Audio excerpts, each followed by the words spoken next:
नमस्कार मु आपण मानक आम चैनल को स्वागत जनाऊँगी।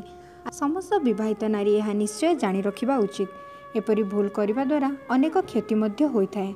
आम वीडियो रे आमे यह जणाइबु, सेथिपई वीडियोटी को शेष पर्यंत देखंतु। ता पूर्व आम चैनल को सब्सक्राइब करने को भूलिबेनी। सर्वप्रथमे रविवार छुट्टीर दिन। एही दिन समस्त को छुट्टी मिलिबारु घरर झियो बोहू माने रविवार दिन मुंड धुअंती। आपण माने यह जानी रखंतु, रविवार मुंड धोइबा पई भल बार। किंतु जेउ माने सूर्य देवतांक पूजा करती अर्थात कौनसी व्रत ओषा एपरि किछि करुथिले से माने रविवार मुंड धोइबा भल नुह।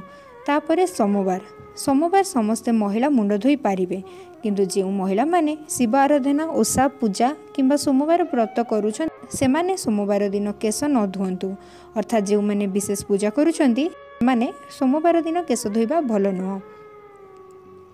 तापरे मंगलवार दिन विवाहिता नारी को केश धोइबा कथा नुह, किंतु कुआरी झियो माने धोई पारिबे। एहा छडा जेउ महिला मानक स्वामी नाहांती सेमाने भी मंगलवार केश धोइले शुभ। बुधवार एही दिन समस्त नारी धोई पारिबे। किंतु एहा मध्य सुनिबाकु मिले अनेक लोकवाणी रे कुहा जाइछि जो मानकर गोटे भाई अछंती सेमाने केश धोइबा भल नुह बोली। किंतु जदि आपण रक्षा पूर्णिमा रे भाई को राखी बांधिबा पूर्वरु कौनसी एक कलश रे नड़िया रखी पूजा करी राखी बांधिबे, तेबे बुधवार दिन केश धोइले कौनसी क्षति हुए नाही। गुरुवार हेउछि धनर बार। जो महिला मानकु धनर मोहमाया अछि अर्थात धन किपरि संचय करी रखिबे, एपरिकी समस्त नारी विवाहिता किंबा कुआरी समस्ते खास करी गुरुवार केश धुअंतु नाही। एपरि करिबा द्वारा अनेक धनर हानि मध्य होइथाय।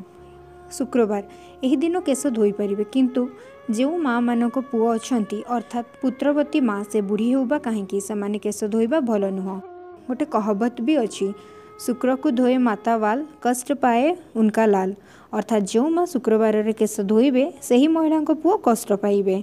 शनिवार दिन समस्ते केश धोई पारिबे, किंतु शनिदेव को आराधना करुवा व्यक्ति को छाड़ी समस्ते धोई पारिबे। फ्रेंड्स यह थिला क्यों बार केश धोइबा कथा किंबा धोइबा कथा नुह।